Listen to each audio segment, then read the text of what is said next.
Jemaat yang dikasih oleh Tuhan kita Yesus Kristus, kita masuk di dalam pemberitaan firman. Sebelum kita membaca dan merenungkan firman Tuhan, mari terlebih dahulu kita persiapkan bacaan Alkitab kita.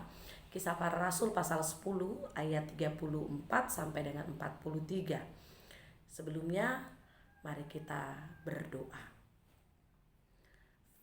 Kami mengucap syukur kepadamu ya Tuhan, karena kasih dan pemeliharaanmu menyertai perjalanan hidup kami sampai dengan saat ini. Terima kasih untuk waktu yang indah untuk kami kembali bersekutu dalam ibadah keluarga di rumah tangga kami masing-masing. Kami akan membaca dan merenungkan firman-Mu. Curahkan kuasa Roh Kudus-Mu bagi kami semua, sehingga firman dan kebenaran-Mu yang akan kami terima dapat kami mengerti, dapat kami pahami, dan kami dapat dimampukan untuk memberlakukan firman Tuhan dalam hidup setiap hari. Berfirmanlah ya Tuhan, kami anak-anak-Mu siap untuk mendengarkannya. Dalam nama Tuhan Yesus kami berdoa. Amin. Kisah Para Rasul pasal 10 ayat 34 sampai dengan 43, firman Tuhan berkata, Lalu mulailah Petrus berbicara katanya, Sesungguhnya aku telah mengerti bahwa Allah tidak membedakan orang. Setiap orang dari bangsa manapun yang takut akan Dia dan yang mengamalkan kebenaran berkenan kepadanya. Itulah firman yang ia suruh sampaikan kepada orang-orang Israel, yaitu firman yang memberitakan damai sejahtera oleh Yesus Kristus yang adalah Tuhan dari semua orang. Kamu tahu tentang segala sesuatu yang terjadi di seluruh tanah Yudea, mulai dari Galilea, sesudah baptisan yang diberitakan oleh Yohanes, yaitu tentang Yesus dari Nazaret, bagaimana Allah mengurapi Dia dengan Roh Kudus dan kuat kuasa. Dia yang berjalan berkeliling sambil berbuat baik dan menyembuhkan semua orang yang dikuasai iblis, sebab Allah menyertai Dia. Dan kami adalah saksi dari segala sesuatu yang diperbuatnya di tanah Yudea maupun di Yerusalem, dan mereka telah membunuh Dia dan menggantungkan Dia pada kayu salib. Yesus itu telah dibangkitkan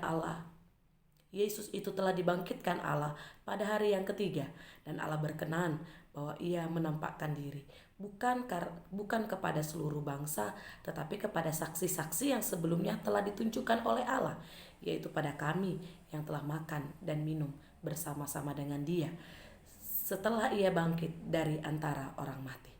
Dan Ia telah menugaskan kami untuk memberitakan kepada seluruh bangsa dan bersaksi bahwa Dialah yang ditentukan Allah menjadi hakim atas orang-orang hidup dan orang-orang mati.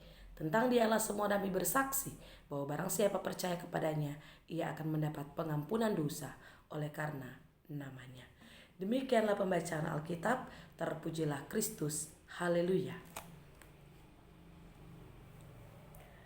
Bapak Ibu Saudara yang dikasihi oleh Tuhan kita Yesus Kristus, pemahaman tentang keselamatan adalah milik semua orang.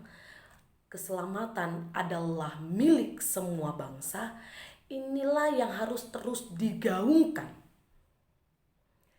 Setiap orang percaya harus tahu bahwa karya keselamatan yang Allah kerjakan melalui Yesus Kristus itu juga berlaku bagi siapapun dia, apapun sukunya, apapun latar belakangnya. Nah, kalau pemahaman ini dapat dengan baik kita mengerti, kita pahami, hal ini jugalah yang akan sangat mempengaruhi kita dalam hubungan relasi kita kepada orang-orang yang berbeda dengan kita. Nah, bacaan kita pada sore hari ini mengangkat tema yang sama, bahwa karya keselamatan itu milik semua bangsa. Itu sebabnya sekitar abad pertama kekristenan itu kemudian mulai dicemari dengan sikap superior dari orang-orang Yahudi yang menganggap bahwa merekalah satu-satunya umat yang diselamatkan oleh Allah, bahwa merekalah satu-satunya bangsa yang hanya menerima keselamatan daripada Allah. Nah, melihat hal ini adalah sesuatu yang keliru.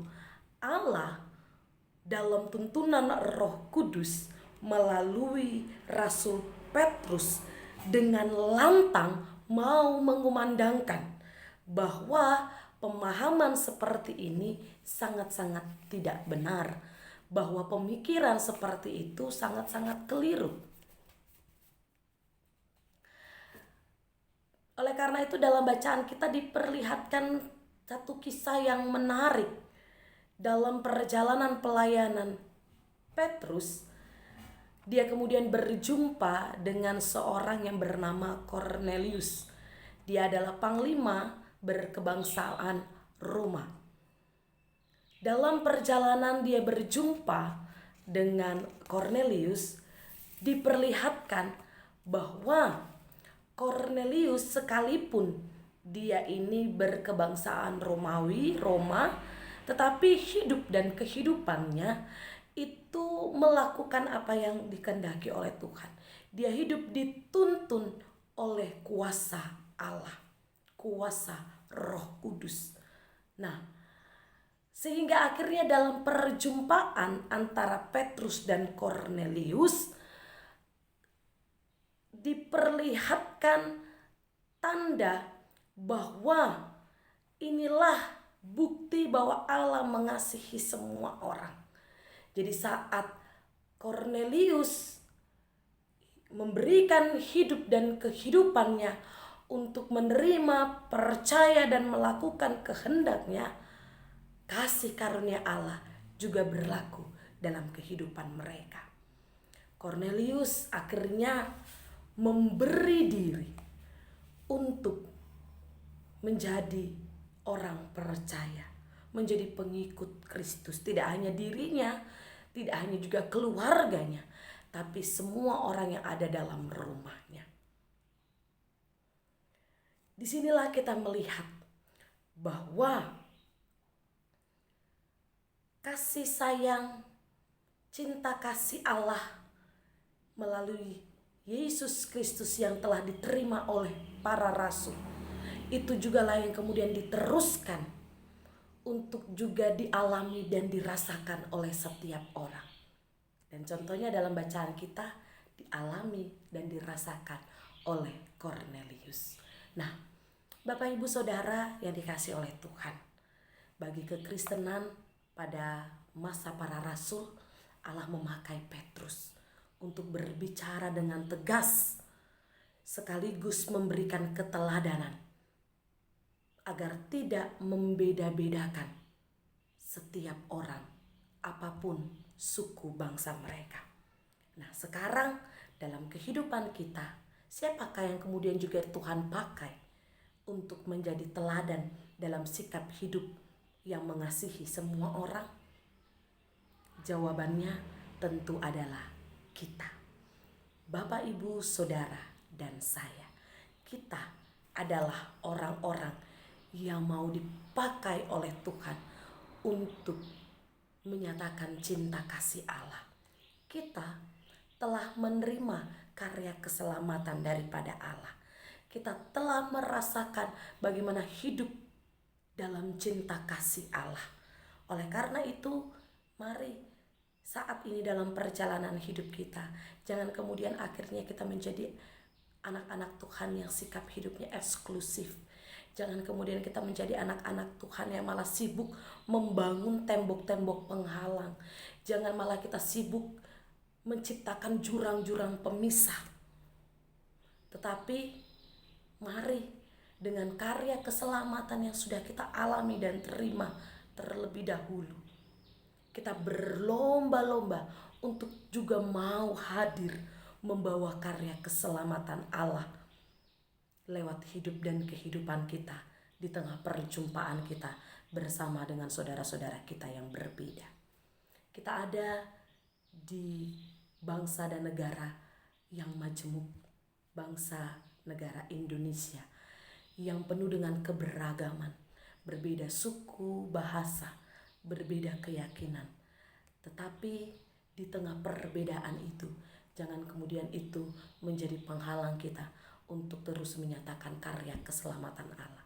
Tapi lewat hidup dan kehidupan kita yang telah diselamatkan, kita juga harus dapat menjadi alatnya Tuhan untuk boleh mempersaksikan kepada banyak orang bahwa Allah mengasihi setiap kita. Allah mengasihi aku dan engkau sekalipun kita berbeda. Oleh karena itu Bapak Ibu, kasih Allah yang telah kita terima, kita nyatakan lewat hidup dan kehidupan kita.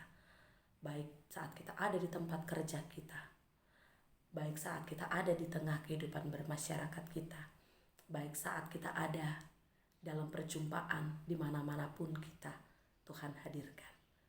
Kasih Allah yang telah kita terima juga nyata mengasihi saudara-saudara kita yang berbeda.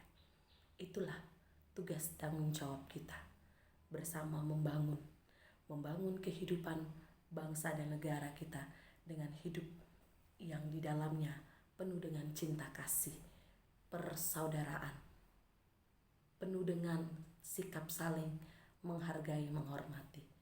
Itu juga tugas tanggung jawab kita bersama sebagai anak-anak Tuhan.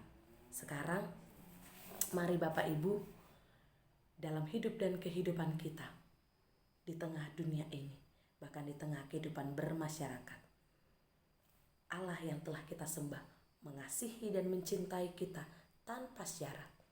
Tugas kita juga menyatakan cinta kasih dari Allah kepada setiap orang tanpa syarat. Tuhan kiranya memberkati kita. Amin.